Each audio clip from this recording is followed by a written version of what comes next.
Hello there. I'd just like to talk through a few photos that I've taken a month or two ago. I'm a real sucker for dappled light. Look at the beautiful light on the tree on the left behind this couple. Isn't that stunning with all the lovely shadows? Um, and it can be tricky to photograph people in dappled light because it can be quite harsh on the face, and it's sometimes difficult where you get highlights and shadows quite strongly across the face. So to avoid your highlights being blown out, it's good to expose for the highlights. But then, of course, as you can see with the little dog's face, you can lose detail in the shadows. The shadows can become too dark. But the shadows are easier to lift. If you've got no detail in the highlights, you can't get that back. If you expose for the highlights, you can always lift the shadows. So as you can see here, the highlight on Terry's face is blown out. I was exposing for the midtones to the highlights, but I didn't want to jeopardize the shadows too much because the little dog was hiding behind Terry's leg. As you can see here, I cropped the image, and a couple of other things that I did was I did lift the shadows on the dog, on the little dog's face. And you might have noticed that the green isn't quite so sort of a luminous. Whenever I shoot with my D3, the greens seem to be quite strong. So I usually go into hue and saturation and just saturate the yellows slightly just to tone the greens down a little bit. Something else I also did for this particular shot was I cut the background out where the leaves are and I blurred it with a lens blur filter just so that it was a little bit more blurred behind Terry and Dave, because I felt that it was just a little bit distracting behind them there. So what I love about this shot is the lovely shallow depth of field. I love that the little dog is just standing there looking straight at me, and the energy between Terry and Dave is beautiful. And I think that's key here.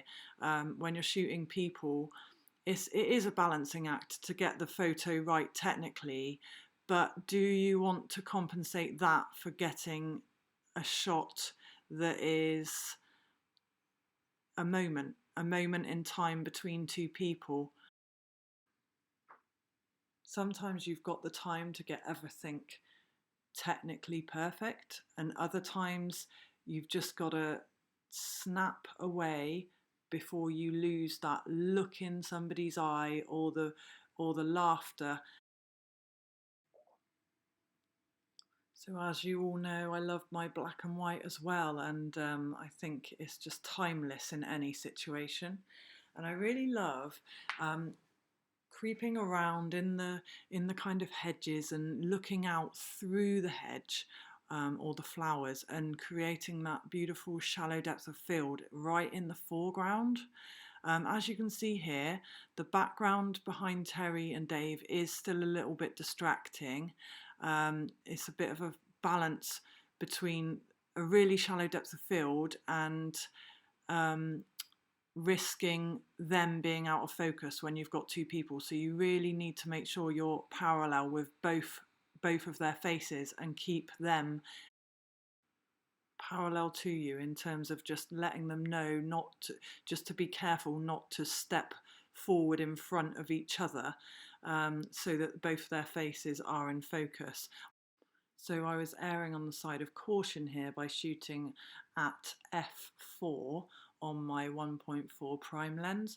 Looking back, I think I could have maybe shot this at f2 or 1.6 to throw those trees in the background behind their heads further out of focus because they are a little distracting.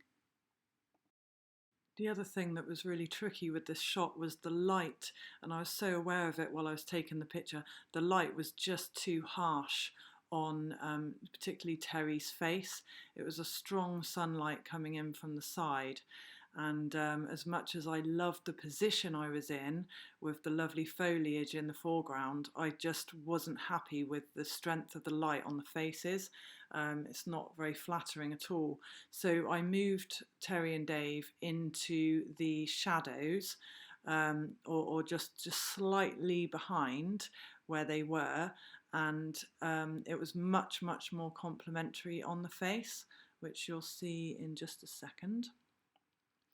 The other thing that this did was it accentuated that lovely diagonal as well. We were on quite a steep hill, so I managed to get the diagonal in.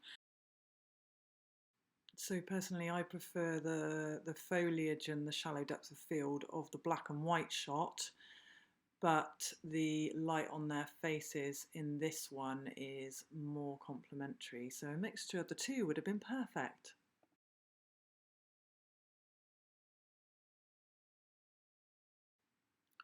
This shoot was great exercise for all of us. I don't know who was more tired, me or the dog, after running up and down countless times to get a good shot. Great fun.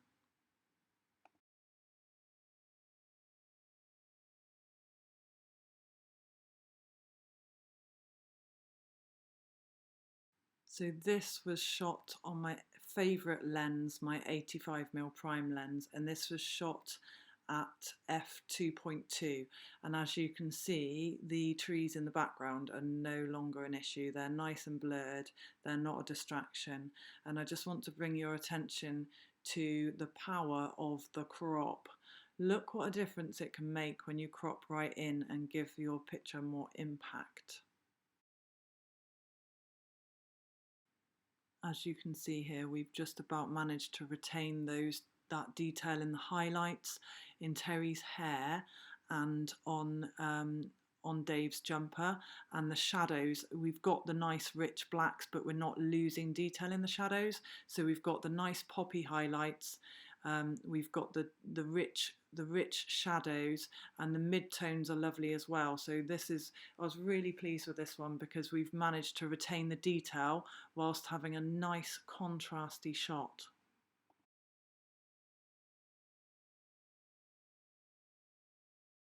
So personally, I love to give my clients plenty of variety when I give them their photos, and this is why I try lots of different crop shapes, try and keep them as standard as you can if they're going to frame them. So we try lots of different ones from 6x9, 8x10, square.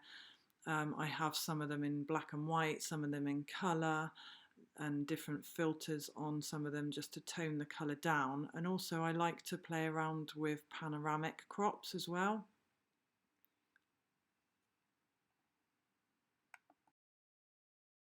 Having plenty of variety is also great for if they might be using their images for advertising purposes on banners.